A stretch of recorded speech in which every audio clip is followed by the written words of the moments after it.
that sounds a lot better than I even thought I was going to. Hey, it's Pink Buddha, and welcome to another episode of Force Fridays. If you've missed out on the other ones in the series, you can click up here to get caught up. Last week, we started diving into macros, and this is such a huge topic that it's going to span several different videos. So I'm calling them like Macros 101 from last week. If you missed that, catch up here. Or Macros 202, which is what we're going to cover today, mapping several parameters to like one knob. And then the next week's going to be Macros 301. Maybe we'll even do a 401. It kind of depends on how much more there is to talk about. Okay, so today, Macros 201. This gets pretty deep, so make sure you got your force in front of you so you can follow along. So the other thing that's new about macros compared to where the force was before and these knobs is that now a particular knob can control multiple things. So even though I have this knob here assigned to the filter, I can also have it affecting something else in my mix. Let's create a scenario so that I can show you how that would work. I'm going to go into the Rhodes track here, and I'm going to put a reverb on this.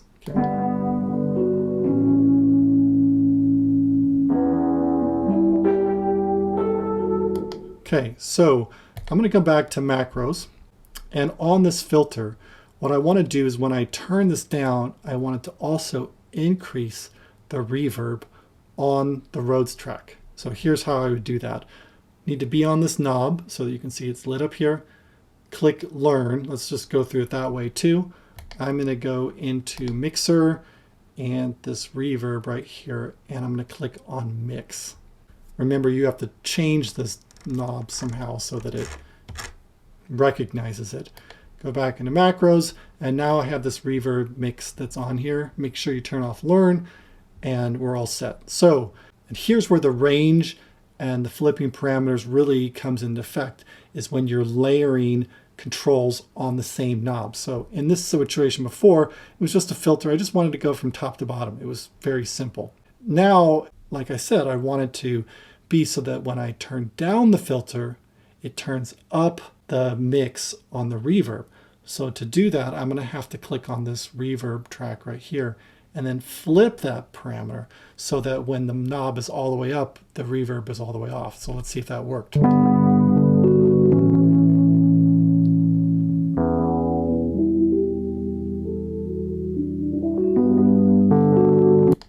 See how that sounds? So now when I turn down the filter, it increases the mix on the reverb. You can see the parameters up here going, so it's like going all the way down to 100%. Now, rarely am I going to turn the cutoff all the way down to 0. I wouldn't ever do that because then you don't hear anything at all. It's always going to be probably like something like that down at that range.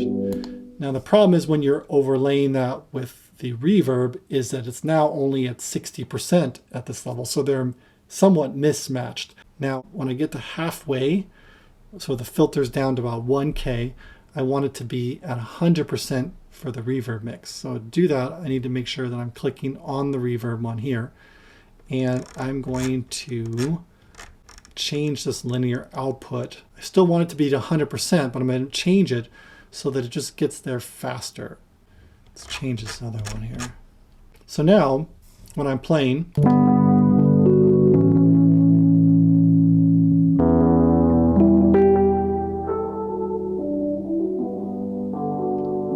I'm at 100% wet, even though the filter is like halfway down. And I could just keep going. I could add a number of other parameters on here. Let's do another effect. And on this particular track, I'm going to add a delay, do an analog delay here.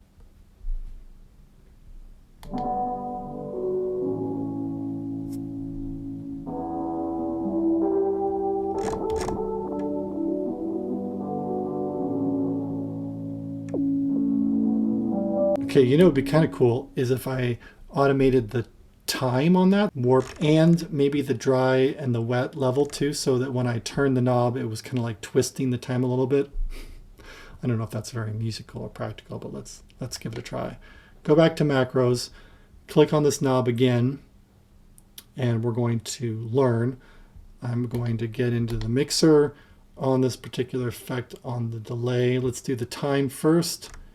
Turn it so it's learning it. Back to macros. Make sure you turn off learn.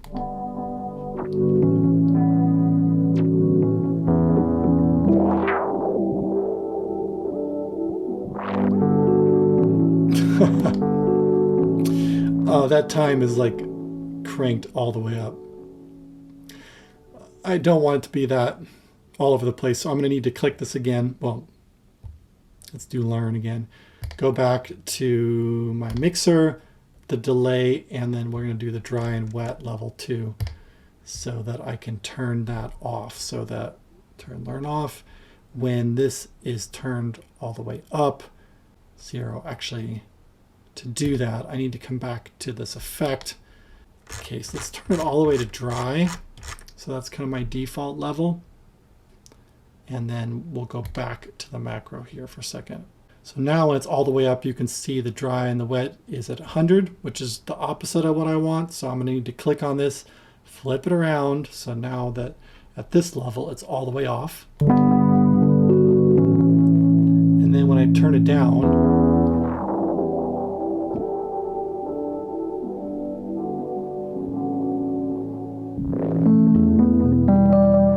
that's kind of a way bigger range than I want for that time movement. I mean, it's like kind of going crazy. So in order to do that, I would need to go to this parameter range. Let's maybe just make that range a lot more narrow. So I'm going to go 42% to 52%. So you can see now it really doesn't change this very much.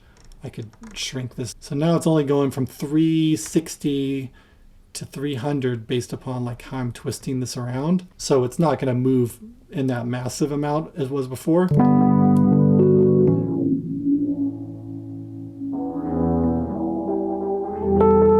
Oh, that sounds really dope. Oh God. Because it just gives it that little bit of warble.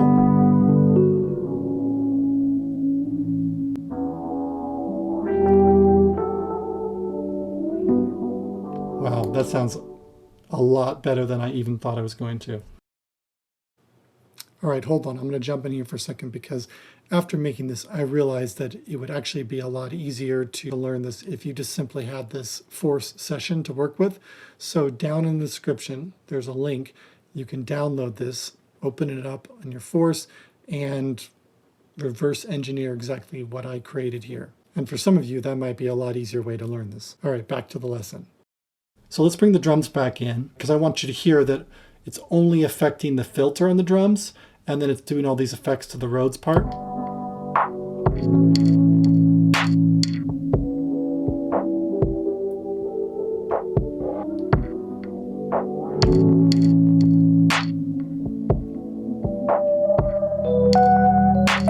Now let's try doing the same thing with the drums in a bit of a different way. I'm just going to put a reverb on these drums and maybe make it a smaller room just for some variety sake. Come back to macros and shrink this down here again. Again, we're all doing this to one knob. Click on learn, come now to the drum track and the reverb for that, and we're going to do the mix for that. All right. Come back to macros, turn off learn, and now I need to make sure that it's going to be flipped again because I don't want it to go to be at 100% this way. So I need to click on the reverb for the drum track, and then I'm going to flip that. So now it's at 0 when I'm all the way up, and then it brings it in when I get about halfway down. So let's hear how that sounds.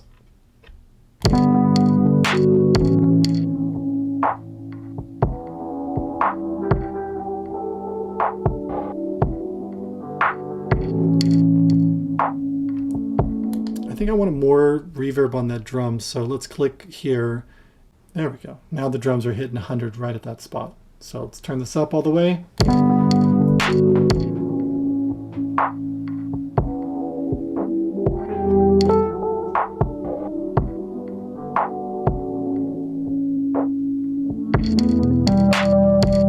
That sounds so good.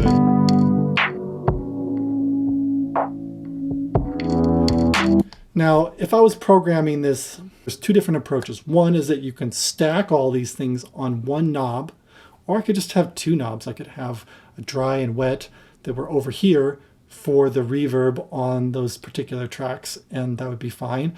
You only have two hands, so I mean, unless I'm sticking my lips down here on this, I can't control both of them at the same time. You can kind of slide them like this at the same time if you wanted to.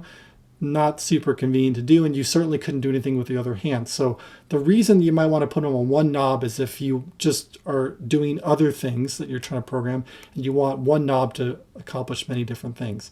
I probably in this situation would just do the reverb on separate knobs and be able to affect those, especially if I was going to be recording that automation into the arranger and I didn't want it to always be synced up next to each other. But my God, in a live performance situation, things mapped to just one knob are so useful.